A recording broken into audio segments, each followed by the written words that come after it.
ஆதியாகமம் 2வது அதிகாரம் 18வது வசனத்தை தியானித்தோம். ஆதியாகமம் 2வது அதிகாரம் 18, 19, 20 3 வசனங்களை இப்போது முதல்ல ஒரு தடவை வாசிப்போம். ஆதியாகமம் 2வது அதிகாரம் 18 முதல் 20 வரை உள்ள வசனங்கள். பின்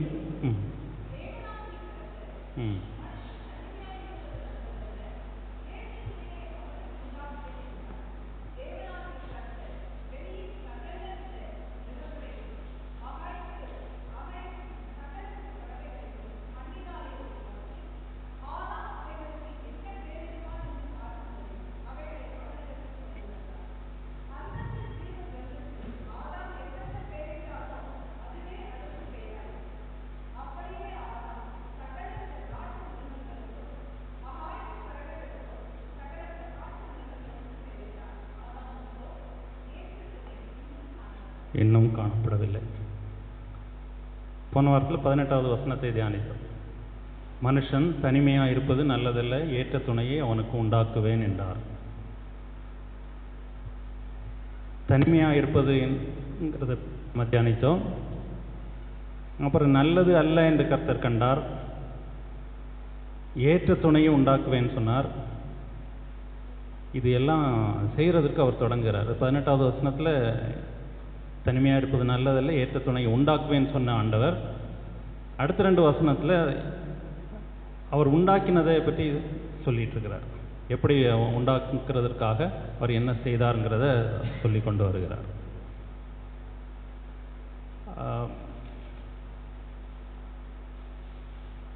இந்த வார்த்தைகளெல்லாம் நம்ம கொஞ்சம் தனியாக மெடிடேட் பண்ணதெல்லாம் ஞாபகம் வச்சுருப்பீங்கன்னு நினைக்கிறேன். தனிமையாக இருப்பது நல்லது. அந்த ஃபேன்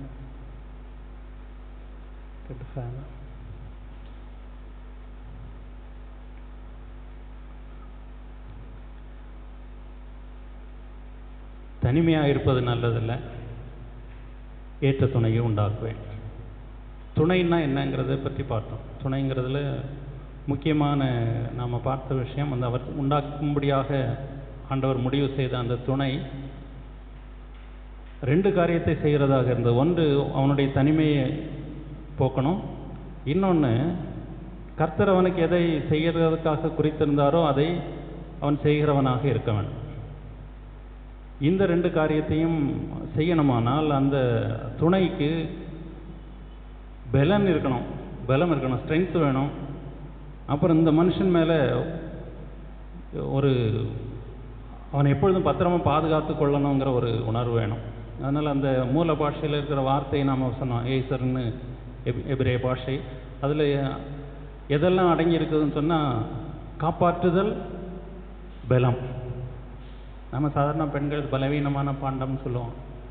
ஆனால் ஆணை காப்பாற்றுகிறதற்கும் அவனை சப்போர்ட் பண்ணுறதுக்கும் பெண்ணை கர்த்தர் உண்டாக்கினார், ஏற்ற துணையும் உண்டாக்கினார். அப்புறம் ஆண்டவர் அந்த உண்டாக்குகிற கிரியை தொடங்குகிறார். 19வது வசனம், தேவனாகிய கர்த்தர் வெளியின் சகலவித மிருகங்களையும் ஆகாயத்தின் சகலவித பறவைகளையும் மண்ணினாலே உருவாக்கி ஆதாம் அவைகளுக்கு என்ன பெயரிடுவான் என்று பார்க்கும்படி அவைகளை அவனிடத்தில் கொண்டு வந்தார். அந்தந்த ஜீவஜந்துக்கு ஆதாம் எந்தெந்த பெயரிட்டானோ அதுவே அதற்கு பெயராயிற்று. இப்போது முதலதிகாரத்தில், ஆதியாகமம் முதலதிகாரத்தில் 20, 21வது வசனங்களில் இந்த நீர்வாழ் ஜீவன்களை தேவன் சிருஷ்டித்து அது நல்லது என்று கண்டார் அப்படின்னு இருக்குது இல்லையா? 20, 21 வசனங்களை வாசிப்போமானால்,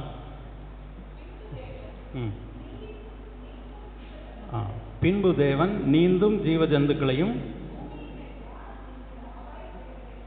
ஆகாய விரிவிலே பறக்கும் பறவைகளையும் ஜலமானது திரளாய் ஜனிப்பிக்க கிடவது என்றார். மகா மச்சங்களையும்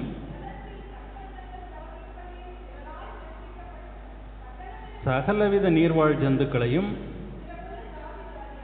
சிறகுள்ள ஜாதியான சகலவித பட்சிகளையும் சிருஷ்டித்தார். தேவன் அது நல்லது என்று கண்டார்.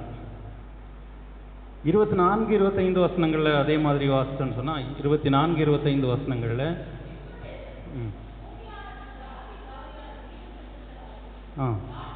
நாட்டு மிருகங்களையும் ஊரும் பிராணிகளையும் காட்டு மிருகங்களையும் பிறப்பிக்க கடவுது என்றார்.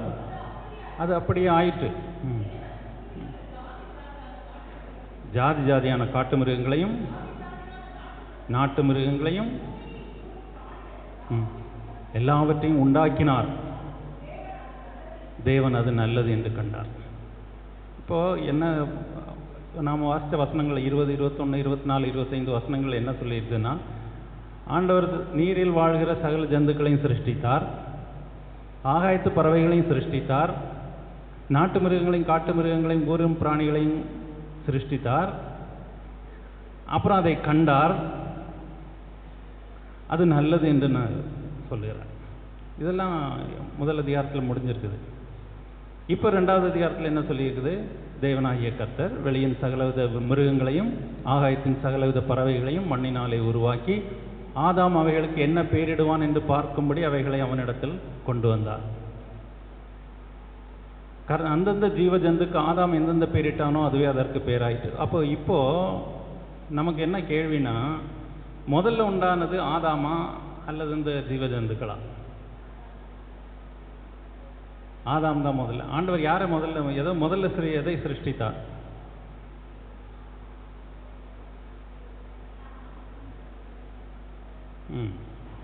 முதல்ல எது சிருஷ்டித்தார்?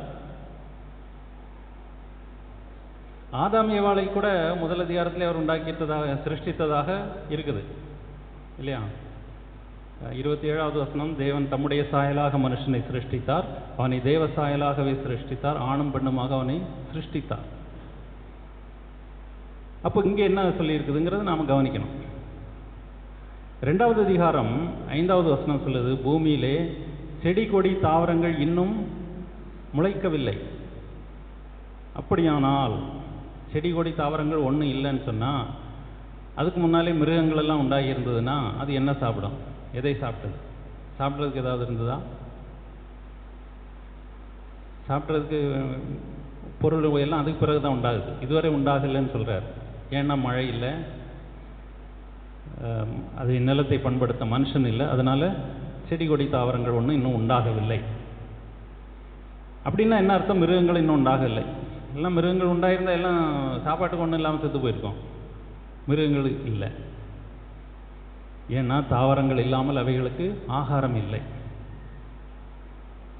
சரி, இனி இப்போ ஒரு வசனத்தை வாசிப்போம். ஆதியாகமம் 2வது அதிகாரம் 4வது வசனம். தேவனாகிய கர்த்தர் பூமியையும் வானத்தையும் உண்டாக்கின நாளிலே வானமும் பூமியும் சிருஷ்டிக்கப்பட்ட வரலாறு இவைகளே. இது நம்ம தமிழ் பைபிள் படிக்கும்போது சில வசனங்கள் நமக்கு ஒரு ரொம்ப ஆழமான ஒரு கருத்துக்களை நாம் புரிந்து கொள்ள முடியாமல் பண்ணிடுது. சில டிரான்ஸ்லேஷன்ஸில் சின்ன சின்ன, அதனால் எப்பொழுதுமே ஒரு இங்கிலீஷ் பைபிள் இருந்ததுன்னா அது இங்கிலீஷ் தெரிஞ்சவங்க அதை ரெஃபர் பண்ணிக்கிறது கொஞ்சம் நல்லது. இப்போ இதே வசனம் ஆம்பிளிஃபைட் பைபிளில் எப்படி இருக்குதுன்னு சொன்னால், this is the history of the heavens and of the earth when they were created. This is the history of the heavens and of the earth when they were created. அப்படின்னா என்ன அர்த்தம்? வானம் பூமி உண்டாக்கின நாளிலே சிருஷ்டித்த வரலாறு இவைகளே.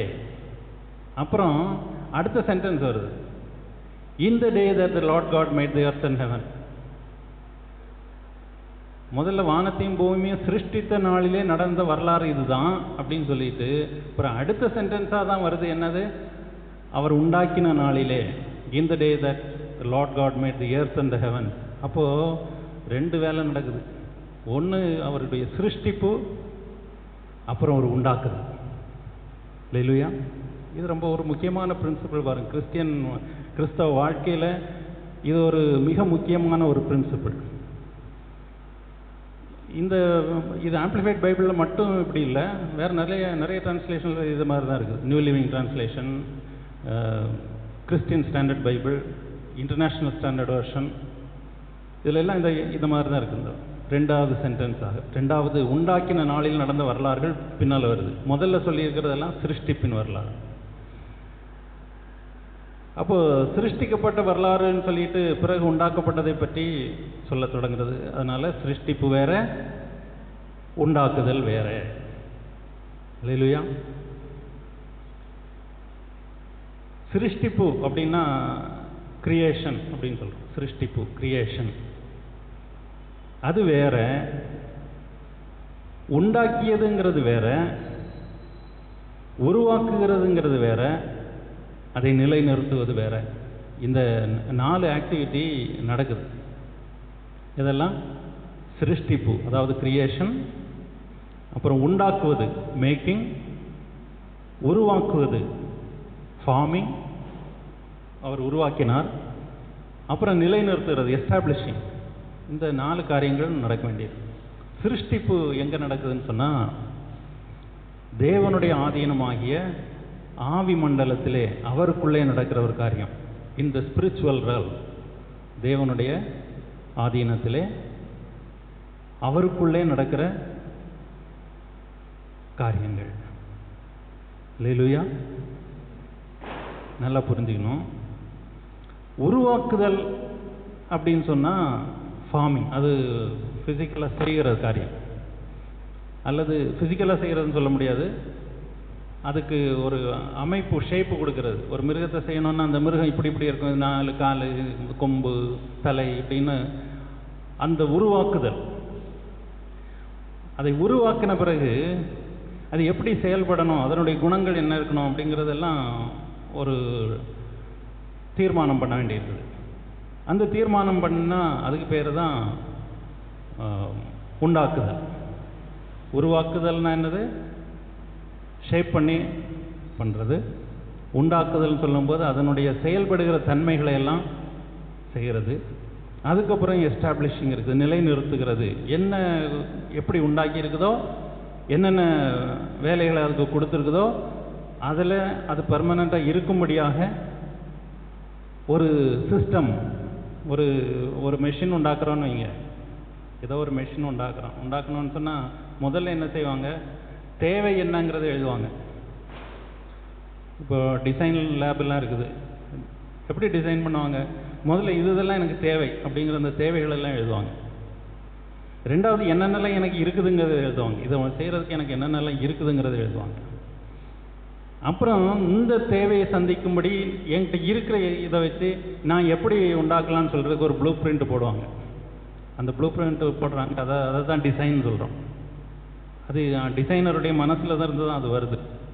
ஆண்டவர் அதே மாதிரி தான் அந்த கிரியேஷனுங்கிறது அவருடைய மனதிலே, அவருடைய ஆதீனத்திற்குள்ளே அவர் நடத்துகிற காரியம்.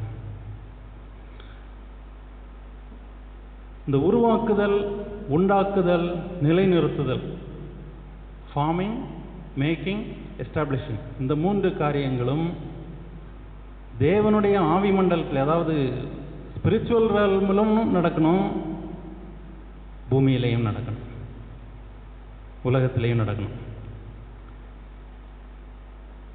ஆவி மண்டலத்திலே தேவனுடைய ஆதீனத்திலே நடக்கும் பொழுது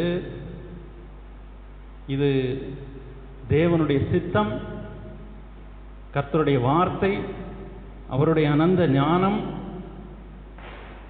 சில நேரங்களில் அந்த உண்டாக்குதலில் நம்முடைய பங்கு கூட இருக்குது. ஜெபம்ங்கிறது அந்த இதில் நாம் பங்கு கொள்ளுகிறது தான். அப்போ அதனால் விசுவாசம், எதெல்லாம் தேவனுடைய சித்தம், அவருடைய வார்த்தை, அவருடைய ஞானம், விசுவாசம், இது எல்லாம் சார்ந்தது தான் அந்த ஆவி மண்டலத்தில் தேவனுடைய ஆதீனத்திற்குள்ளே இந்த காரியங்கள் நடக்கிறது. அதே பூமியில் நடக்க வேணும். அப்புறம் பூமியில் நடக்கும்போது எதை சார்ந்திருக்குன்னா இடம், பொருள், காலம், கிரியை, தன்மை, அப்புறம் ஆகாய மண்டலத்தில் என்ன உண்டாகிருக்குது, தேவனுடைய ஆதீனத்திற்குள்ளே என்ன இருக்குது, இதெல்லாம் சார்ந்தது தான் பூமியில் உண்டாகும்.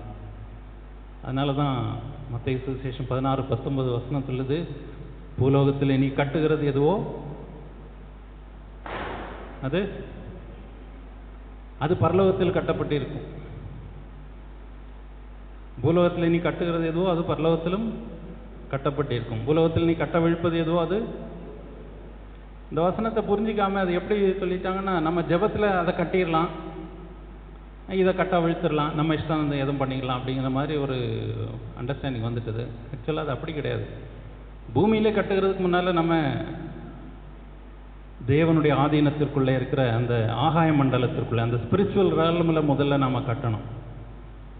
அந்த ஸ்பிரிச்சுவல் ரேல்மில் நாம் ஒன்று கட்ட வேணுமானால் அது தேவனுடைய சித்தத்தை சார்ந்ததாகத்தான் இருக்கணும். அவர் எதை அனுமதிச்சிருக்கிறாரோ அதுக்குள்ளே தான் இருக்க முடியும். ரிசோர்ஸஸ் என்னன்னு நாம் பார்க்குறோம் இல்லையா? நம்மகிட்ட என்ன இருக்குது, ஆவிக்குரிய வாழ்க்கையில் ஒன்றை கட்டுவதற்கு நம்மகிட்ட என்ன இருக்குது அதை வச்சு தான் கட்ட முடியும். இல்லையா? கொஞ்சம் நல்லா கவனிச்சிங்கன்னா உள்ள போகும். அதனால தான் வசனத்தில் ஆண்டவர் சொல்கிறார், பூலோகத்தில் நீ கட்டுகிறது ஏதோ அது பரலோகத்திலும் கட்டப்பட்டிருக்கும். நாம் ஜெபம் செய்யும்போது என்ன நாம் உலகத்தில் நடப்பிக்கணும்னு நினைக்கிறோமோ அது நம்முடைய தேவை, பேசிக் நீட். இந்த தேவைக்கு தகுந்த மாதிரி நாம் டிசைன் பண்ண ஆரம்பிக்கிறோம். டிசைன் பண்ணி இது சரியாக சக்ஸஸ்ஃபுல்லாக நடக்கணுமானா எனக்கு இந்த என்னென்ன காரியங்கள்லாம் நடக்கணும் அப்படின்னு நாம் முடிவு பண்ணுறோம். முதல்ல நாம் என்ன செய்கிறோம்னு சொன்னால், ஆவி மண்டலத்திலே தேவனுடைய ஆதீனத்திற்குள்ளே இதை நாம் கொண்டு போகிறோம். அதுக்கு பேர் தான் ஜெபம். அல்லேலூயா.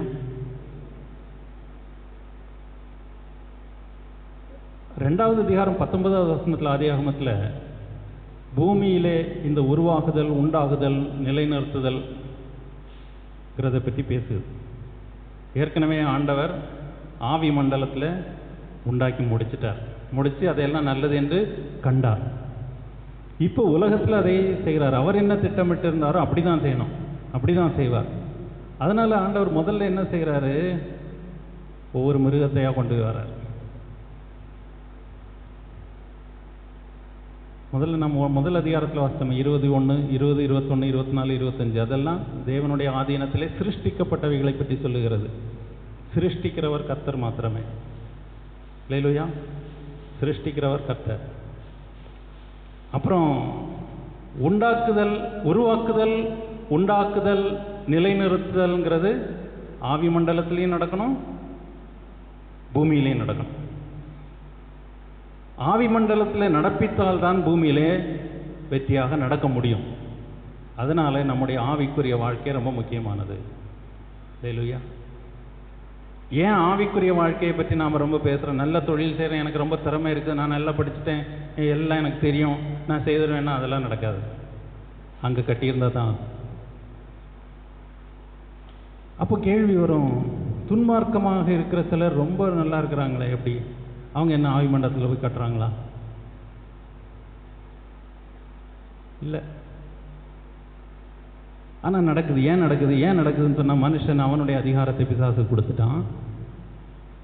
பாவம் செய்ததுனால தன்னுடைய அதிகாரத்தை பிசாசு விட்டு கொடுத்துட்டான்.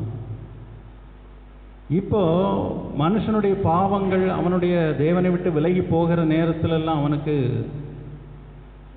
வசனத்தில் சொல்லியிருக்கிறது, அல்லது தேவனுடைய வார்த்தையில் இருக்கிறதுன்படி அவனுக்கு தண்டனை வருகிறது. உடனே இப்போ கிருபையின் காலம் அந்த அதுக்கெல்லாம் போகாதீங்க, நான் இப்போ அதுக்கு போகல, நம்ம ஆதியாகமத்தில் இருக்கோம். அப்போ அந்த பாவத்தினுடைய தண்டனை அவனுக்கு வரணும். பாவத்தின் சம்பளம் மரணம், அது வரணும். இல்லை நான் கொடுக்க மாட்டேன் அப்படின்னு சொல்லி ஆண்டவர் ஒருத்தனை தடுத்து நிறுத்தி வச்சுக்கிட்டாருன்னு வைப்போம். அது நீதின்னு சொல்ல முடியுமா? நியாயம்னு சொல்ல முடியுமா? நம்ம மனுஷ உலக ஞானத்தின்படியே கூட அது நியாயம்னு சொல்ல முடியாது. அப்போ தப்பு செய்தால் தண்டனை கொடுக்கணும், நீதியின்படி அதை தான் செய்ய வேண்டியிருக்குது. யோபுகிட்ட போய், யோபு நல்ல மனுஷன், உத்தமனும் சன்மார்க்கனும் தேவனுக்கு பயப்படுகிறவனும் அவனை மாதிரி ஒருத்தரும் இல்லைன்னு சொல்லி ஆண்டவர் சர்டிஃபிகேட் கொடுக்குறாரு. ஆனால் பிசாசு போய் கேட்குறான், நீர் அவனை ஆசீர்வதித்து வச்சிருக்கிறீர், ஆசீர்வாதத்தை நிறுத்தி பாரும், அவன் என்ன செய்கிறான் பார்க்கலாம் அப்படிங்கிறாரு. இப்போ ஆண்டவர் சொல்கிறார், நான் அவன் நீதிமான் எனக்கு தெரியும், நான் ஆசீர்வாதித்து வச்சுருக்கேன், அவன் வேலையை பாருன்னு சொல்லியிருக்கலாம்ல, ஏன் சொல்லலை? உலகம் பொல்லாங்கனுக்குள் கிடக்கிறது, மனுஷன் பாவத்துக்குள்ளே தான் இருக்கிறான். யோபு ரட்சிக்கப்பட்ட மனுஷன் இல்லை, அவனுக்கு பாதுகாப்பு இல்லை. அவனுக்கு பூமியில் ஆக்சுவலாக உள்ளது என்ன தான்? மரணமும் பாடுகளும் தான் அவனுக்கு உள்ளது. ஆனால் ஆண்டவர் அவன் உத்தமனாக இருந்ததுனால அவருடைய ஆசீர்வாதத்துக்குள்ளே அவர் வச்சுருந்தார். ஆனால் பிசாசு வந்து டிமாண்ட் பண்ணும்போது விட்டு கொடுக்க வேண்டியதாக இருக்குது. ஏன்னா அதுதான் நியாயம். அல்லேலூயா. ஏற்றுக்கொள்ள முடியுதா? ஏற்றுக்கொள்கிறீங்களா? இதனால் ஆண்டவர் சில நேரங்களில் என்ன செய்கிறாரு, இஸ்ரவேல் ஜனங்கள் பாவம் செய்து வழி தவறி போன பொழுது அவர்களை பிலிஸ்தியரின் கையில் ஒப்பு கொடுத்தார். இருக்குதா வசனம்? அவர்களை பிலிஸ்தியரின் கையில் ஒப்பு கொடுத்தார், அல்லது அம்மோன் புத்திரர்கள் கையில் ஒப்பு கொடுத்தார். இப்படி வருது. ஏன்? அவருடைய பிள்ளைகள், அவருடைய ஜனம். ஏன்னா அவர்கள் வழி தவறி வேற தேவர்களை தேடி போயிட்டாங்க. அப்போ அவன் பெரிய ஆளுன்னு இல்லை, அவன் பெரிய ஆளுங்கிறதுக்காக இல்லை, அசீரியர்கள் கையில் ஒப்பு கொடுத்தாருன்னு வரும்பொழுது வசனமே என்ன சொல்லுது, இது ஆண்டவர் நான் செய்கிறேன்னு அவன் நினைக்கிறது இல்லை. யாரு? இந்த இஸ்ரவேல் ஜனங்களை அடிமைப்படுத்தி அவங்கள துன்பத்துக்குள்ள கொண்டு வருகிறவன். அதுக்கு காரணம் என்னன்னு சொன்னால், ஆண்டவர் அசீரியர்கள் கையில் இவனை ஒப்பு கொடுத்தார், அதனால நடக்குது. ஆனால் வசனம் என்ன சொல்லுது, அந்த அசீரியன் ஆண்டவர் என் கையில் ஒப்பு கொடுத்ததுனால அவருடைய தீர்மானத்தின்படி இது நடக்குதுன்னு அவனுக்கு தெரியல. நான் பெரிய பராக்கிரமசாலி, நான் சாதிச்சிட்டேன்னு நினச்சிட்டு இருக்கிறான். அல்லேலூயா. ஆனால் அப்படி இல்லை. நம்முடைய கிரியைகள், நாம் ஆவி மண்டலத்தில் அல்லது நம்முடைய ஆவிக்குரிய வாழ்க்கையிலே, ஆவி மண்டலம்னா என்னமோ ஒன்று, நம்முடைய ஆவிக்குரிய வாழ்க்கையிலே நாம் என்னென்ன செய்கிறோமோ அதனுடைய பலன் நமக்கு வருகிறது. அல்லேலூயா. சரி, இப்போ இது கொஞ்சம் கிளியராக இருக்கணும்னு நினைக்கிறேன், இல்லையா? இப்போ தேவன் மிருகங்களையும் பறவைகளையும் மண்ணினாலே உருவாக்கி ஆதாம் அவைகளுக்கு என்ன சொல்லி அழைப்பான் அப்படின்னு பார்க்கறதுக்காக அவனிடத்தில் கொண்டு வருகிறார். அவன் என்ன சொல்லி அழைத்தானோ அதுவே அந்த மிருகம் அல்லது பறவையின் பேராயிற்று அப்படின்னு சொல்லிடுது. அவன் என்ன சொல்லி அழைத்தானோ, அதுக்கு என்ன சொல்லி அழைத்தானோங்கிறது, அவன் என்ன சொல்லி கூப்பிட்டானோ, அதுக்கு இருக்கிற மூல பாஷையில் இருக்கிற வார்த்தையினுடைய அர்த்தம் கால் அவுட் அல்லது ப்ரோக்ளைம். ப்ரோக்ளைம்னா என்ன? ப்ரோக்ளைம்க்கு என்ன தமிழ் வார்த்தை கரெக்டா? அதிகாரப்பூர்வமாக அறிவிக்கிறது, ப்ரோக்ளைம். இந்த மாதிரி அர்த்தம் உள்ள வார்த்தை. அதாவது பேர் அப்படின்னு சொல்லுகிறது கூப்பிடுறதுக்காக மாத்திரமல்ல, பேர் எதற்காக உள்ளது? அதனுடைய குணாதிசயங்களை தீர்மானிக்கிறது. அதனுடைய குணாதிசயங்கள், அது செயல்படுகிற தன்மையை, இதெல்லாம் தீர்மானிக்கிறது தான் பெயர். சும்மா நம்ம கூப்பிடுறதுக்காக இல்லை. அதனால தான் ஆண்டவர் அடிக்கடி பேர் மாற்றிருக்கிறார். ஆபிரகாமுக்கு பேர் மாற்றினார், யாக்கோபு பேரை மாற்றினார், நிறைய பேருக்கு பேரை மாற்றினார். ஏன் மாற்றினார்? ஏன்னா அந்த பேருக்கு ஏற்றபடி தான் அவன் இருப்பான், அவன் அப்படி தான் கூப்பிட்டுருக்குது. அதனால் அந்த பேரை மாற்றி அமைக்கிறார். அல்லேலூயா. சரி, இப்போ ஆதாமை பார்த்து அவன் என்ன சொல்லி கூப்பிடுகிறானோ அதுதான் அவனுக்கு அதுக்கு பேராகணும் அப்படின்னு சொன்ன ஆண்டவர் ஆதாம்கிட்ட என்ன சொல்றாருன்னா, இந்த மிருகம் எப்படி இருக்கணும், அதனுடைய குணாதிசயங்கள் என்னவா இருக்கணும், அது எப்படி செயல்படுகிறதுங்கிறது நீ தீர்மானின்னு சொல்றாரு. ஓகே, சும்மா பேர் சொல்றதுக்கு இல்லை. நாங்கள் வீட்டில் 4 நாய் இருக்குது, 4க்கு 5 பேர் வச்சுக்கிட்டோம் அப்படி சொல்லலை. Defining it's properties, behaviour, function. ஒவ்வொரு மிருகத்தையும் கொண்டு வரும்பொழுது ஆதாமுக்கு ஆண்டவர் என்ன அதிகாரத்தை கொடுக்கிறாருன்னு சொன்னால், the power to define the functions, behaviour and character of that animal அப்படின்னு என்ன அர்த்தம்? அந்த மிருகத்தினுடைய செயல்படுகிற தன்மையையும் அதனுடைய பிஹேவியரையும் அதனுடைய குணங்களையும் தீர்மானிக்கிற அதிகாரத்தை ஆதாமுக்கு கொடுத்தார். எதுக்கு அப்படி செய்கிறாரு? ஏன்னா ஆளுகையை ஏற்கனவே அவனுக்கு கொடுத்தாச்சு. ஆண்டவர் ஆளுகையை அவனுக்கு தான் கொடுத்துரு. சிருஷ்டிப்பில் சகலத்தையும் ஆண்டு கொள்ளுங்கள்னு சொல்லிட்டார். அப்போ அந்த ஆளுகையை கொடுத்துட்டதுனால அவனே தீர்மானிக்கணும்னு பார்க்குறாரு, தீர்மானிக்கணும்னு சொல்கிறாரு. ஆனால் ஏற்ற துணையை உண்டாக்கணுங்கிறது அவருடைய எய்மில் இருக்குது. ஆனால் ஆதாம் எங்கே இருக்கிறான்? தேவனுடைய சித்தத்துக்கு உள்ளே இருக்கிறான், கர்த்தருடைய வார்த்தைக்கு உள்ளே இருக்கிறான். அதை விட்டு இன்னும் வெளியே போகலை, பாவம் எல்லாம் செய்யலை, கர்த்தருடைய வார்த்தைக்குள்ளே இருக்கிறான். அப்போ அவன் என்ன செய்ய, அவன்கிட்ட என்ன இருக்குதுன்னு பார்த்தா கர்த்தருடைய வார்த்தைக்குள்ளே இருக்கிறதுல தான் தேடி பார்த்தா இந்த மிருகத்துக்கு அவனுக்கு ஏற்ற துணையும் பேரும் வைக்கிறதுக்கு வழி இல்லை. இது புரியுதா? ஏன்னா இது ஒரு மிருகம், இவன் ஒரு ஜீவாத்மா. ஆதாம் ஜீவாத்மா, ஆனால் ஆண்டவர் உண்டாக்கி கொண்டு வருகிறது ஒரு மிருகம் அல்லது ஒரு பறவை, இது இவனுடைய குணத்துக்கு ஒத்து வராது. அதனால் அவன் அந்த பேர் வைக்கல, வேற பேர் வைக்கிறான். தேவன் மண்ணிலிருந்து உருவாக்கினார், ஃபார்மிங். அப்புறம் மனுஷன் அதனுடைய குணாதிசயங்களை நிர்ணயிக்கிறான், பேர் வச்சுறான். அவர் என்னமோ செய்து கொண்டு வருகிறார், யானைன்னு பேர் வச்சுட்டான், எலிஃபண்ட். அதற்கு ஏற்ற குணங்கள் இதெல்லாம் அதில் டிஃபைன் ஆயிட்டுது. அதுக்கப்புறம்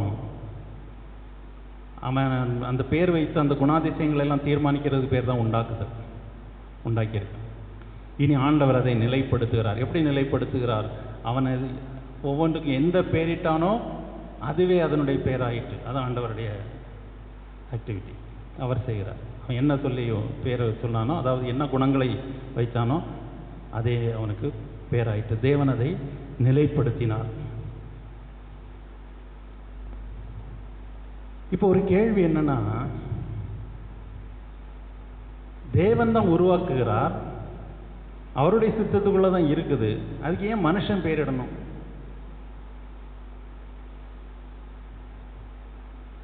ஏன் மனுஷன் பேரிட வேணும்? அவனுக்கு ஆளுகையை கொடுத்துட்டார். எப்படி கொடுத்தாரு? நீங்கள் பலுகி பெருகி பூமியை நிரப்பி அதை கீழ்ப்படுத்தி ஆண்டு கொள்ளுங்கள். பூமியை நிரப்பி எதை கீழ்ப்படுத்தி? பூமியை கீழ்ப்படுத்தி. அப்படித்தானே சொன்னார். அப்போ பூமிக்கும் ஏன் அவனுக்கு பேர் கூட சொல்லலை? அவனுக்கு பேர் வைக்க சொல்லலை.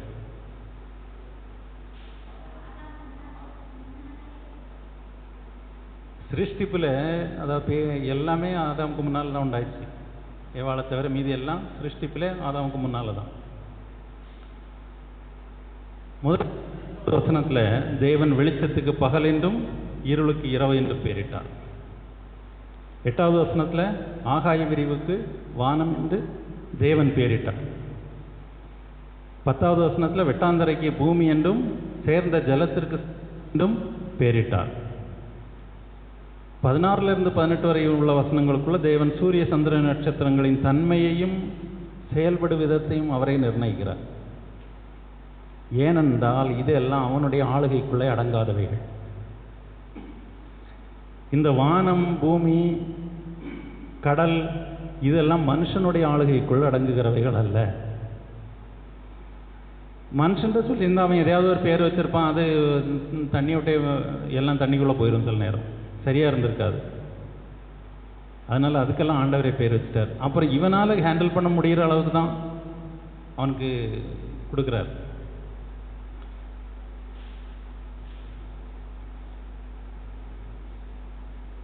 அப்போ இதுக்கு காரணம் என்ன? இவைகள் எல்லாம் மனுஷனின் ஆளுகைக்கும் ஞானத்திற்கும் அப்பாற்பட்டவைகள். ஆனால் 1:26 மச்சங்களையும் ஆகாயத்து பறவைகளையும் மிருக ஜீவன்கள் எல்லாவற்றையும் தாம் உண்டாக்குகிற, அதாவது தம்முடைய சாயலின்படியும் ரூபத்தின்படியும் உண்டாக்குகிற மனுஷன் ஆளக்கடவர்கள்னு சொல்கிறார். ஆளுகையை மனுஷனுக்கு கொடுத்ததுனால இவைகளின் மேல் உள்ள அதிகாரம் அவனுக்கே கொடுத்துட்டார், மனுஷனுக்கே கொடுத்துட்டார். அப்போ மனுஷன் ஆளப்போகிற மிருகங்கள், பறவைகளுக்கு பேரிடும் அதிகாரமும், மனுஷன் ஆளப்போகிற மிருகங்கள், பறவைகள் இதுக்கு பேரிடுகிற அதிகாரம், அதாவது அதனுடைய குணாதிசயங்களை நிர்ணயிக்கிற அதிகாரம் மனுஷனுக்குரியதாயிற்று. ஆனால் அவன் எவ்வளவு காலம் தேவனுடைய வார்த்தைக்குள்ளே இருந்தானோ, as long as he was in the word of God, கர்த்தருடைய வார்த்தைக்குள்ளே, அவருடைய சித்தத்திற்குள்ளே அவன் எதுவரை இருந்தானோ அதுவரை அவன் தேவனுடைய சித்தத்தின்படியே தான் எல்லாம் சொன்னான். தேவன் அவன்கிட்ட இருந்து என்ன எதிர்பார்த்தாரோ அதைத்தான் செய்தான். ஏன்னா தேவனுடைய வார்த்தையின்படியே மனுஷன் இருந்தான். வார்த்தையில் என்ன இருந்தது? 27வது வசனத்தில் சொல்லி, தேவன் தம்முடைய சாயலாக மனுஷனை சிருஷ்டித்தார், அவனை தேவ சாயலாகவே சிருஷ்டித்தார், அவனை ஆணும் பெண்ணுமாக சிருஷ்டித்தார். அப்போ அவனுக்கு கிளியராக தெரியுது, ஏற்ற துணைன்னு ஒன்று உண்டாக்குனா ஆணும் பெண்ணுமாக தான் உண்டாக்குவார். அது எங்கே எப்படி தான் இருக்கணும்? அவருடைய சாயலின்படி தான் இருக்கணும். பெண்ணும் அவருடைய சாயலின்படி தான் இருக்கணும். அதனால் எந்த மிருகத்துக்கும் அதுக்கு ஏற்ற துணையை பேர் வைக்க முடியாது. ஏற்ற துணையை மனுஷனுக்கு உண்டாக்குவேன்னு சொல்லுகிறதுக்கு முன்னாலேயே ஆண்டவர் அவன் துணையையும் தேவனுடைய சாயலாகத்தான் இருக்கணும்னு அவருடைய சித்தத்தில் ஏற்கனவே அவர் டிசைட் பண்ணி வச்சிட்டார். ஆனால் எந்த மிருகமும் பறவையும் தேவனுடைய சாயலாக இல்லை. அதனால் அதற்கு எதுக்குமே ஏற்ற துணைக்குள்ள பேரை ஆதாம் கொடுக்கவில்லை. நான் 2-3 தடவை ரிப்பீட் பண்ணுறேன். எதுக்குன்னா கொஞ்சம் தெளிவாக இருக்கட்டும். சரி, இப்போ 2வது அதிகாரம் 20வது வசனம்.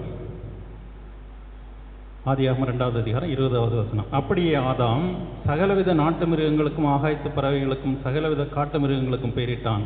ஆதாமுக்கோ ஏற்ற துணை இன்னும் காணப்படவில்லை. நாம் இப்படி கொஞ்சம் இமேஜின் பண்ணி பார்ப்போமே. ஒருவேளை கர்த்தர் ஒரு நாய் மாதிரி அல்லது ஒரு குரங்கு மாதிரி என்னத்தை ஒன்று உண்டாக்கி கொண்டு வர்றாரு, அதுக்கு மனுஷின்னு பேர் வச்சுருந்தான்னு வைப்போம். ஏற்ற துணைக்குள்ள பேரை அந்த மிருகத்துக்கு கொடுத்துட்டான்னு வைப்போம். அப்போ என்ன ஆயிருக்கும்?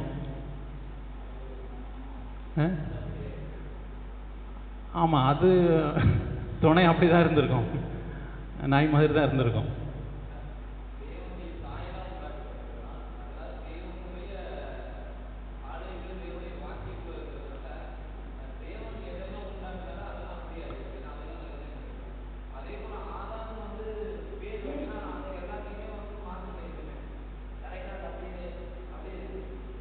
எதனால்?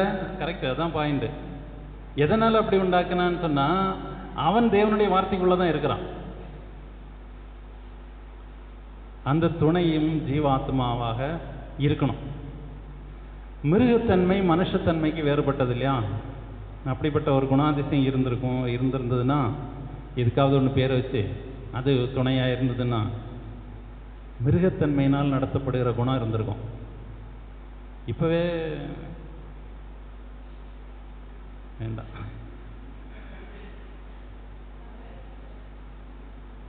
இதில் இது ஏன் இப்படிங்கிறத நாம் ஏற்கனவே பார்த்துருக்குறோம். உங்களுக்கு ஞாபகம் இருக்குன்னு நினைக்கிறேன். மிருகங்களை உண்டாக்கின மிருகங்களுடைய மாம்சம் வேற, மனுஷனுடைய மாம்சம் வேற.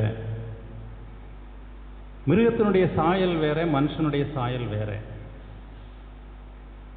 மிருக குணமுள்ள மாம்சம், அதாவது மாம்சமாக இருக்கிற அந்த மிருகத்தினுடைய தன்மை, சிந்தனை, எண்ணங்கள், விருப்பங்கள், இது எல்லாம் சேர்ந்து தான் அதனுடைய சோல், ஆத்மா. மிருகத்துக்கும் ஒரு ஆத்மா இருக்குதான். அதுக்கு என்ன பேருன்னு சொல்லி எதற்காக ஞாபகம் இருக்குதா? நெஃபேஷ், அந்த பேர் இருந்தது. அதாவது அந்த குணம் எப்படிப்பட்டதுன்னு சொன்னால், அதனுடைய ட்ரிவன் பை டிசைர் அப்படின்னு, அதாவது ஆசையினாலே நடத்தப்படுகிற அல்லது விருப்பங்களின்படியே நடத்தப்படுகிற ஒரு குணம் இருக்கும். மிருகங்களுக்கு என்ன இருக்கும்? பசிச்சதுன்னா சாப்பிடணும், தாகம் வந்ததுன்னா குடிக்கணும். அதனுடைய நேச்சுரலாக இருக்கிற எந்த உணர்வு வந்தாலும் உடனே அதை செய்யணும். அதுக்கு எதிராக அல்லது ஏதாவது இருந்ததுன்னா அதை இடிக்கணும், டேமேஜ் பண்ணணும், கொல்லணும். ட்ரிவன் பை டிசைர், அப்படி தான் மிருகங்கள். அதனுடைய அந்த மாம்சீகமாக இருக்கிற ஒரு மிருகத்தினுடைய குணத்தில் அவனுடைய முக்கியமான ஆக்டிவிட்டி என்னன்னு சொன்னால், முக்கியமான கவர்னிங் ஃபேக்டர் என்னன்னு சொன்னால் ஆக்டிவிட்டி, செய்கிறது, செயல். மனுஷனுடைய முக்கியமான காரியம் என்ன? சரி, அதுக்கு வருவோம். அப்போது அந்த மிருகத்தினுடைய தன்மைகள் எல்லாம் எப்படி தான் இருக்கும்? ஆசையினாலே அல்லது விருப்பத்தினாலே ஆளப்படுகிறதாக இருக்கும். சரீர உணர்வுகளின்படி நடக்கும். அதற்கு செயல்படுகிறது தான் முக்கியமான வேலை, ஆக்டிவிட்டி. எமோஷன்ஸ்ன்னு சொன்னால் ஃபிசிக்கல் எமோஷன். ஆசை வந்துட்டுது, ஒரு பாலின ஒரு ஆசை வந்ததுன்னா செய்யணும், அவ்வளோதான். அப்படி ஒரு ஆனால் மனுஷனுக்கு இதே சோல், நெஃபேஷ்ங்கிற வார்த்தை மிருகத்தின் சொல்லுக்கு. ஆனால் மனுஷனுக்கு என்ன இருக்குது? அவன் ஜீவாத்மா, நெஷாமாங்கிற பேர் அவனுக்கு ஜீவாத்மாவாக இருக்கிறான். இந்த ஜீவாத்மாவில் அவனுக்கு இருக்கிற முக்கியமான தன்மை என்னன்னா அண்டர்ஸ்டாண்டிங். மிருகங்களுக்கு அது உண்டா? மனுஷனுக்கு, அதாவது தேவ சாயலாக உண்டாக்கப்பட்ட மனுஷனுடைய முக்கியமான ஃபேக்டர் என்னன்னு சொன்னால், கவர்னிங் ஃபேக்டர் என்னன்னு சொன்னால் அண்டர்ஸ்டாண்டிங், புரிந்து கொள்ளுதல். அதான் அவனுக்கு முக்கியம். அப்புறம் அவனுக்கு அவன் உள்ளார்ந்த மனதிற்குள்ளே அவனுக்கு தேவன் மீது ஒரு பற்றுதல் இருக்குது. a deep love for God. இது தானாக அவனுக்குள்ள இருக்கு. ஜீவாத்மாவாக இருக்கிறதுனால அவனுக்கு ஜீவாதிபதியோடு ஒரு பெரிய ஒரு நெருக்கம் அவனுக்கு இருக்குது.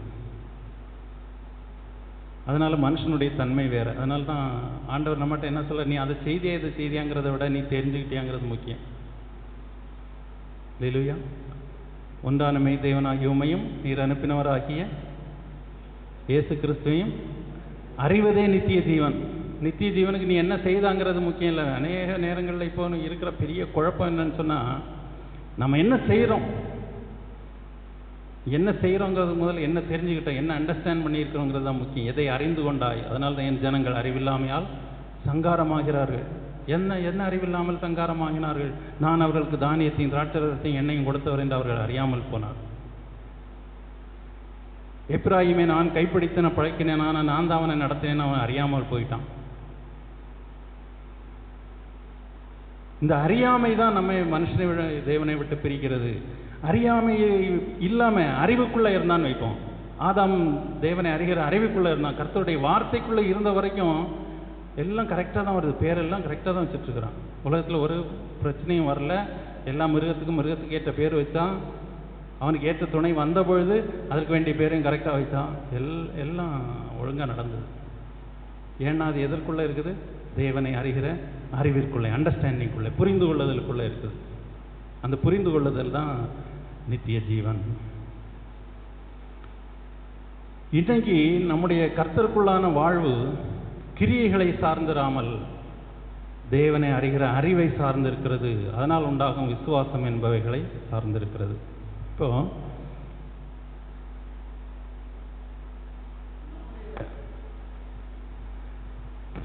நம்முடைய கிறிஸ்தவ வட்டாரத்தில் ஒரு பிரச்சனை என்ன ஆகிப்போச்சுன்னு சொன்னால், கிரியைகளை ரொம்ப முக்கியப்படுத்திட்டோம். கிரியைகளை ரொம்ப முக்கியப்படுத்தி இந்த பெந்தெகோஸ்டல் மூவ்மெண்ட் ஸ்டார்ட் பண்ண ஆரம்பத்திலேயே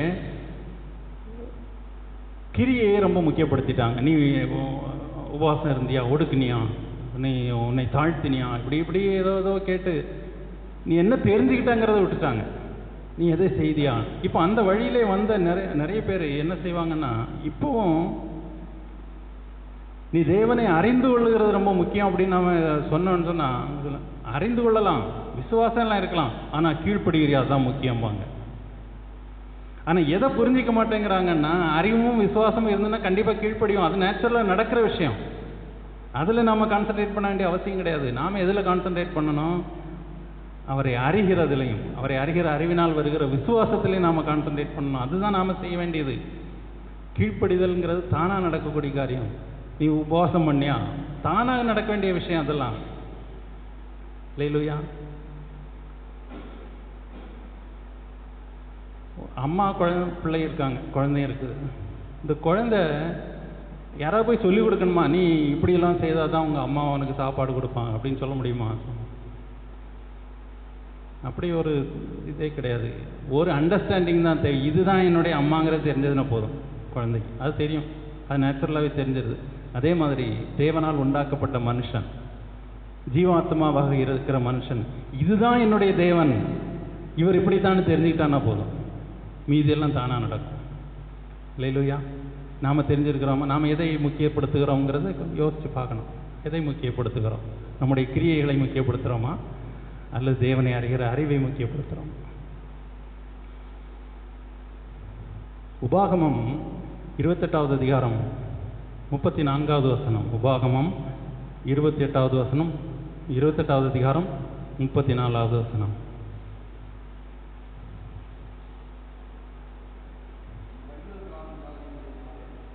உன் கண்கள் காணும் காரியங்களினாலே மதிமயங்கி போவாய். அல்லேலூயா. இது எப்போ வருதுன்னா, அந்த 28வது அதிகாரம் ஆண்டவர் மனுஷனை பார்த்து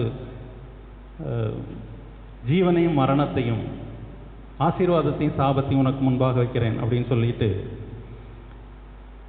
28வது அதிகாரத்தில் முதல் வசனத்தில் சொல்றது, இன்று நான் உனக்கு விதிக்கிற உன் தேவனாகிய கர்த்தருடைய கட்டளைகளின்படியெல்லாம் செய்ய நீ கவனமாய் இருக்கும்படிக்கு அவர் சத்தத்திற்கு உண்மையாய் செவி கொடுப்பாயானால் உன் தேவனாகிய கர்த்தர் பூமியில் உள்ள சகல ஜாதிகளிலும் உன்னை மேன்மையாக வைப்பார்.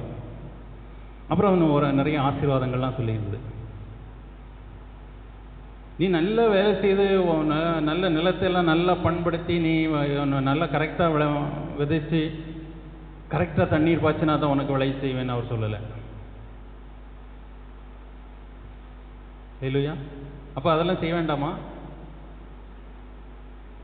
நிலத்தை பண்படுத்துறது, விதைக்கிறது, அறுக்கிறது எல்லாம் செய்யணுமா வேண்டாமா? செய்யணும். ஆனால் அவருக்கு அதை ஒன்றும் இங்கே சொல்லலை. நீ உன் தேவனாகிய கர்த்தரின் சத்தத்துக்கு செவி கொடுக்கும்போது இப்பொழுது சொல்லப்படுகிற ஆசீர்வாதங்கள் எல்லாம் உனக்கு வந்து வாய்க்கும். 8வது வசனம் பாருங்க. கர்த்தர் உன் களஞ்சியங்களிலும் நீ கையிடும் எல்லா வேலையிலும் உனக்கு ஆசீர்வாதம் கட்டளை இடுவார். உன் தேவனாகிய கர்த்தர் உனக்கு கொடுக்கும் தேசத்திலே உன்னை ஆசீர்வதிப்பார். 11வது வசனம். உனக்கு கொடுப்பேன் என்று கர்த்தர் உன் பிதாக்களுக்கு ஆணையிட்ட தேசத்தில் கர்த்தர் உன் கற்பத்தின் கனியிலும் உன் மிருக ஜீவன்களிலும் பலனிலும் உன் நிலத்தின் கனியிலும் உனக்கு பரிபூரண நன்மை உண்டாக கட்டளையிடுவார். ஏன் ஆண்டவர் இதெல்லாம் சொல்றாரு?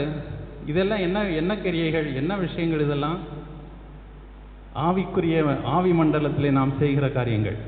கர்த்தரை பின்பற்றுகிறது, அவருடைய வார்த்தைக்கு கீழ்ப்படிதல், அவரை அறிந்து கொள்ளுகிறதுல நாம் முக்கியமாக உண்மையாக இருப்போமானால் அப்புறம் நாம் செய்ய வேண்டியது எது எதெல்லாமோ அது தானாக வரும் நம்முடைய வாழ்க்கையில். அதனால தான் சொல்லி உன் கைக்கு நேரிடுகிறதை உன் பிரயாசத்துடன் செய். நீ எதையாவது தேடி பிடிச்சி கண்டுபிடிச்சி செய்யன்னு சொல்லலை. நீ கர்த்தருடைய வார்த்தைக்கு உண்மையாக இருந்தால் உன் கைக்கு நேரிடுகிறதை செய், அங்கே ஆசீர்வாதம் வரும். இல்லையா? நான் என்ன படித்தேன், எவ்வளோ படித்தேன், எவ்வளோ மார்க் வாங்கினேன் முக்கியம்தான். இதெல்லாம் முக்கியம்தான். உன் முழு பிரயாசத்தோடு அதெல்லாம் செய். ஆனால் பிள்ளையுடைய வாழ்க்கையை கட்ட வேணுமானால் அதை நாம் ஆவி மண்டலத்தில் முதல்ல கட்டணும். எருசலேமே கர்த்தரை ஸ்தோத்திரி, சீயோனை உன் தேவனை துதி, அவர் உன் வாசல்களின் தாழ்பாள்களை பலப்படுத்தி உன்னிடத்தில் உள்ள உன் பிள்ளையை ஆசீர்வதிக்கிறார். அவர் தான் செய்வார். ஆனால் அதுக்கு நீ என்ன செய்யணுமா? எருசலேமே கர்த்தரை ஸ்தோத்திரி, சீயோனே உன் தேவனை துதி, அவர் எல்லாத்தையும் வர பண்ணுவார். இல்லை நான் எல்லாம் கரெக்டாக தான் பண்ணுறேன் ஆனாலும் தப்பு நடக்குதே, கொஞ்சம் பின்னால் திரும்பி பார்க்கணும். ஒரு செல்ஃப் அனாலிசிஸ் வேணும். நான் என்னென்னலாம் செய்திருக்கிறேன். எல்லாம் கரெக்டாக செய்தால் பாடுகளே வராதா? வரலாம். பாடுகள் பெருகிற இடத்துல வசனம் என்ன சொல்லுது? ரோமர் 5:20 கிருபை பெருகும். இல்லையா? பிரச்சனைகள் வரலாம், போராட்டங்கள் வரலாம், ஆனால் ஆண்டவருடைய கிருபை பெருகும். இல்லையா? உலகத்தில் உங்களுக்கு உபத்திரம் உண்டு, ஆனாலும் திடன் கொள்ளுங்கள், நான் உலகத்தை ஜெயித்தேன். இந்த வசனத்தையும் நாம் கரெக்டாக புரிஞ்சுக்கல பாருங்க. உலகத்தில் உபத்திரம் உண்டு, ஆனாலும் திடன் கொள்ளுங்கள், நான் உலகத்தை ஜெயித்தேன்கிறது ரெண்டு மாதிரியாக எக்ஸ்பிளைன் பண்ணுவாங்க. எப்படின்னா, ஒன்று என்ன சொல்லுவாங்கன்னா, உலகத்தில் உங்களுக்கு உபத்திரம் உண்டு உண்டு இயேசுவுக்கும் உபத்திரம் உண்டாயிருந்தது, அவர் சிலுவையில் மரித்தார், உனக்கும் உபத்திரம் உண்டு, கஷ்டப்பட்டு அவ்வளோதான். அப்படி ஒரு இன்டர்பிரிட்டேஷன். இன்னொன்று என்ன செய்வாங்க, உலகத்தில் உங்களுக்கு உபத்திரம் உண்டு ஆனாலும் திடன் கொள்ளுங்கள், நான் உலகத்தை ஜெயித்தேன். எப்படின்னா, நான் எல்லாத்தையும் ஜெயித்த மாதிரி நீங்கள் எல்லாத்தையும் ஜெயிக்கலாம் முடியாது. நீங்கள் எல்லாத்தையும் ஜெயிக்க முடியாது. நீங்கள் திடன் கொள்ளுங்கள். உலகத்தை ஜெயித்த நான் எல்லாம் கவனிச்சுக்கிறேன், கொஞ்சம் பார்த்துக்கிறேன், கடைசியில் உங்களுக்கு பரலோகம் உண்டு. நீங்கள் எவ்வளோ உபத்திரவப்பட்டாலும் உங்களுக்கு பரலோகம் நிச்சயமாக உண்டு, நான் பார்த்துக்கிறேன் அப்படின்னு அது மாதிரி சொல்கிறாங்க. ஆனால் அந்த வசனம் அப்படியே சொல்லலை. அது என்ன அந்த வசனத்தில் என்ன சொல்லியிருக்குன்னா, உலகத்திலே உங்களுக்கு உபத்திரவம் உண்டு. ஏன்னா பாவத்தினால் இருக்கிற சபிக்கப்பட்ட பூமி உலகம் முழுசும் பொல்லாங்கனுக்குள் கிடக்குது. அதனால் உங்கள் உபத்திரவம் கண்டிப்பாக உண்டு. உலகத்தில் உங்களுக்கு உபத்திரவம் உண்டு. ஆனாலும் திடன் கொள்ளுங்கள், நான் உலகத்தை ஜெயித்தேன்னு சொல்கிறது என்ன அர்த்தம்னா, இவ்வளோ உபத்திரவம் இருந்தும் இந்த உலகத்தை நான் ஜெயிச்சிருக்கிறேன். நீங்கள் என்னுடைய சந்ததி, என்னுடைய பிள்ளைகள், நான் ஜெயித்த கூட்டத்தை சேர்ந்தவர்கள். நீங்கள்லாம் என்னுடைய ஜனம், ஜெயித்தவருடைய ஜனங்கள். நீங்கள் என்னுடைய பிள்ளைகள், ஜெயித்தவர்கள். தோற்று போய் கிடக்கிறது உங்களை பாதிக்க முடியாது. இல்லையா? உலகத்தில் உங்களுக்கு உபத்திரம் உண்டு, ஆனால் திடன் கொள்ளுங்கள், நான் உலகத்தை ஜெயித்தேன். சிலர் எப்படி சொல்லிடுவாங்கன்னா, அவர் ஜெயித்தார், ஆண்டவர் தேவனுடைய குமாரன், அவர் ஜெயித்தார், நம்மளால முடியுமா? அப்போ நீங்கள் யார்? தேவனுடைய குமாரன் இல்லையா? நம்ம யாரு?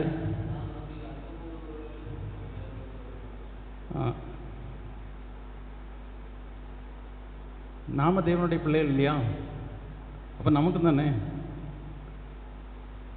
ஹல்லேலூயா. அப்ப இந்த முக்கியமா இந்த வசனத்திலே ஆண்டவர் நமக்கு சொல்லுகிறது என்னன்னு சொன்னா, ஆவி மண்டலத்திலே, அதாவது நம்முடைய ஆவிக்குரிய வாழ்க்கையை நாம சீர்படுத்தினால்தான் நம்முடைய உலக வாழ்க்கை சீராக இருக்கும். உன் கண்கள் காணும் காரியங்களினாலே மதிமயங்கி போவாய் அப்படின்னு சொல்றாரு. எப்போ, எதுக்கு சொல்றாரு? என்னுடைய கற்பனைகளை எல்லாம் நீ விட்டுட்டீன்னா, என்னுடைய வார்த்தைகளுக்கு நீ கீழ்ப்படியாமல் போனால், கர்த்தரை விட்டு விலகி போனால், தூரமாக போனால், அப்போ வருகிற சாபங்கள் எல்லாம் சொல்லிட்டு வர்றாரு. அதுக்கு இடையில வருது, உன் கண்கள் காணும் காரியங்களினாலே மதிமயங்கி போவாய். அப்படின்னா என்ன அர்த்தம்? கொரோனா வந்துடுச்சு, அவ்வளோதான், அவுட்டு. ஐயோ, அவுட்டு. கண் காணும் காரியங்களில் மதிமயங்கி போய், நேற்று அங்கே 200 பேர் போனாங்களாம், இங்கே 300 பேருக்கு பிடிச்சாங்களாம், அது இருக்குதான் இது இருக்குதான். கவனமாக இருக்கிறது வேற, பயப்படுகிறது வேற. பயம்ங்கிறது வேற. கவனமாக இருக்கிறது வேற, பயப்படுகிறதுங்கிறது வேற. உன் கண் காணும் காரியங்களில் மதிமயங்கி போவாய். கொரோனா வந்துட்டுன்னு சொல்லி 1-2 பேர் தற்கொலை எல்லாம் கூட பண்ணியிருக்காங்க. ஐயோ வந்துட்டுதே, நீ வேற யாருக்கும் வர்றதுக்குள்ள நாம போயிடலாம் அப்படின்னு சொல்லி தற்கொலை பண்ணவங்க எல்லாம் இருக்கிறாங்க. சூழ்நிலையை பார்க்குறோம். ஒரு தேவை வந்துட்டுது, பொருளாதார தேவை வந்துட்டுது, சந்திக்கிறதுக்கு வழி இல்லாத மாதிரி தெரியுது, பார்க்குறோம். உன் கண் காணும் காரியங்களில் மதிமயங்கி திரிவாய். மதிமயங்கிறதுனா என்ன? அறிவு கெட்டு போகுது. அறிவு கெட்டு போன உடனே கர்த்தர் மேலே நம்பிக்கையாக விசுவாசமாக இருக்கிறத விட்டுட்டு வேற ஏதோ வழியை தேட போயிடும். கண் காணும் காரியங்களில் மதிமயங்கி போகும். இதெல்லாம் அப்படி நடக்காமல் இருக்க வேணுமானால் நாம் செய்ய வேண்டியது என்னன்னு சொன்னால், நம்முடைய வாழ்க்கையை, நம்முடைய ஆவிக்குரிய வாழ்க்கையை நாம் சீராக கட்ட வேண்டும்.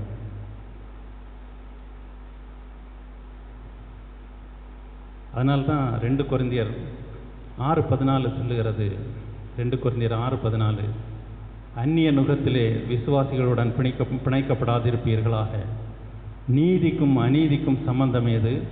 ஒளிக்கும் இருளுக்கும் ஐக்கியம் ஏது? இப்போ லவ் மேரேஜ் தப்பா? லவ் மேரேஜ் தப்பா? தப்பு தானா? ஏன் லவ் மேரேஜ் தப்பா? லவ் பண்ணாமல் எப்படி மேரேஜ் பண்ணுறது? லவ் மேரேஜ் தப்பு இல்லை. ஆனால் அந்நிய நுகத்திலே அவிசுவாசிகளுடன் பிணைக்கப்படாதிருப்பீர்களாக. ஏன்னா, எப்படி ஆதாம் மிருகங்களுக்கு, தேவ சாயலாக இல்லாத, ஜீவாத்மாவாக இல்லாத மிருகங்களை தன்னுடைய துணையாக ஏற்றுக்கொள்ள மறுத்தானோ, அதே மாதிரி விசுவாசிகளாகி இருக்கிற நாம அவிசுவாசிகளை நம்முடைய துணையாக ஏற்றுக்கொள்ள மறுக்க வேண்டும். அப்படி வந்துட்டா என்ன ஆகும்? ரெண்டும் குழப்பமாயிரும்.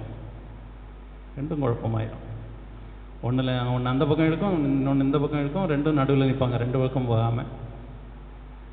நடுவழின்னா என்னது? முச்சந்தின்னு சொல்லுவாங்க. அங்கே வந்துடுவாங்க. நீதிக்கும் அநீதிக்கும் சம்பந்தம் ஏது? நாம் எதுக்குள்ளே இருக்கிறோம்? நீதியில் இருக்கிறோம். நாம் நீதியில் இருக்கிறோம். நீதிக்கு அதில் சம்பந்தம் எது? ஒளிக்கும் இருளுக்கும் ஐக்கியம் ஏது? அதாவது இது எதுக்கு இப்படி திரும்ப திரும்ப சொல்கிறாங்கன்னா, ரெண்டும் அவ்வளோ தூரத்தில் உள்ளது. ரெண்டையும் கொண்டு சேர்க்காதீங்க. பல நேரங்களில் அதுலேயும் அந்த கிராமங்கள்ல எல்லாம் என்ன, குடும்பம், ஃபேமிலி, ஜாதி, இதற்கெல்லாம் முக்கியத்துவம் கொடுப்பாங்க. விசுவாசிங்கிறத கண்டுக்க மாட்டாங்க. பரவாயில்ல, அப்புறம் மாற்றிக்கலாம், அப்புறம் ஒன்றும் மாறாது. அது ஏற்கனவே மாற்றுற வரைக்கும் வெயிட் பண்ணி அது மாறி சரியான பிறகு கல்யாணம் பண்ணால் பரவாயில்ல. உபாகமம் 7வது அதிகாரம் 3-4 வசனங்கள். அவர்களுடைய சம்பந்தம் கலவாயாக, உன் குமாரத்திகளை அவர்கள் குமாரருக்கு கொடாமலும் அவர்கள் குமாரத்திகளை உன் குமாரருக்கு கொள்ளாமலும் இருப்பாயாக. என்னை பின்பற்றாமல் அந்நிய தேவர்களை சேவிக்கும்படி அவர்கள் உன் குமாரரை விலக பண்ணுவார்கள். அப்போது கர்த்தருடைய கோபம் உங்கள் மேல் மூண்டு உங்களை சீக்கிரத்தில் அழிக்கும். அல்லேலூயா. ஒரு ஹஸ்பண்ட் ஒய்ஃப் இருக்கிறாங்க நினைப்போம். அந்த ஹஸ்பண்டு நல்ல விசுவாசி, ஒய்ஃபுக்கு விசுவாசமே இல்லை. அல்லது ஒய்ஃபு விசுவாசி, ஹஸ்பண்டுக்கு விசுவாசமே இல்லை. அவர்கள் ஒரு சூழ்நிலையில் தேவனிடத்திலிருந்து ஒரு நன்மை எதிர்பார்த்து காத்திருக்கிறாங்க. வசனம் என்ன சொல்லுது? கர்த்தருக்கு காத்திருக்கிறவர்களை நீங்கள் திடமனதாயிருங்கள், அவர் உங்கள் இருதயத்தை ஸ்திரப்படுத்துவார். கர்த்தருக்கே காத்திரு. ஒரு விசுவாசி கணவனா மனைவி யார் விசுவாசத்தில் இருக்கிறாங்களோ அவங்க காத்திருக்கிறது தயார், ரெடியாக இருக்கிறாங்க. ஆனால் மற்ற ஆள் இருக்க விடுங்கிறீங்க. அதை செய்திடக்கூடாதா, இதை செய்திடக்கூடாதா, அங்கே போய் கேட்கக்கூடாது, அங்கே போய் கேட்கக்கூடாது, எதையோ செய்ய சொல்லுவாங்க. அப்படிதானே? அந்நிய நுகத்தோடு பிணைக்கப்படாதிருப்பீர்களாக. இன்னைக்கும் நாம் நம்முடைய பிள்ளைகளுக்கு துணை தேடும் பொழுது தேவ பிள்ளைகளாகத்தான் தேடணும். அல்லேலூயா. பிள்ளைகளுக்கும் வாலிப வயசில் இருக்கிற பிள்ளைகள் அவர்களுடைய லிமிட் எங்கன்னு தெரியணும். இந்த சத்தியம் நம்முடைய மனதிற்குள்ளே நிற்கணும். இந்த ஆதியாகமம் முதல் 3 அதிகாரத்துக்குள்ள நம்முடைய வாழ்க்கை நடத்துவதற்கு வேண்டிய சகல சத்தியங்களும் இருந்திருக்கு. நாம் அதை பார்த்துட்டே வர்றோம். இன்றைக்கு முக்கியமாக சொல்லப்படுகிற காரியம், கர்த்தருடைய பிள்ளைகள் கர்த்தருக்குள்ளே இருங்க. உங்களுக்கு வருகிற துணை ஏற்ற துணையாக இருக்கணும். அல்லேலூயா. ஏற்ற துணையாக இருக்கணுமானால் அது விசுவாசியாக இருக்கணும். எப்படி ஆதாம் மிருகங்களை எல்லாம் அவனுக்கு துணையாகாமல் அவனிடத்தில் இருந்து உருவானதே துணையாக ஏற்றுக்கொண்டானோ, அதே மாதிரி நாமும் கர்த்தருக்குள் உருவாகிறதை நமக்கு துணையாக ஏற்றுக்கொண்டோம். இப்போ அடுத்த வாரத்தில் நாம் பார்க்க போகிற சத்தியத்தில் குடும்பம் எப்படி இருக்கணுங்கிறத ஆண்டவர் சொல்கிறார். குடும்பம் எப்படி நடக்கணுங்கிறத சொல்கிறார். பார்த்தா ஒன்றும் இல்லாத மாதிரி இருக்குது, ஆனால் அது முழுசும் அதுக்குள்ளே இருக்குது. ஒரு குடும்பம் எப்படி இருக்கணும், ஒரு கணவன் மனைவி எப்படி இருக்கணுங்கிறத இந்த வசனத்தில் சொல்லியிருக்கிறார். அதை அடுத்த வாரம் பார்ப்போம். இன்றைக்கு இதோட முடித்துக்கொள்வோம். அல்லேலூயா. ஏதாவது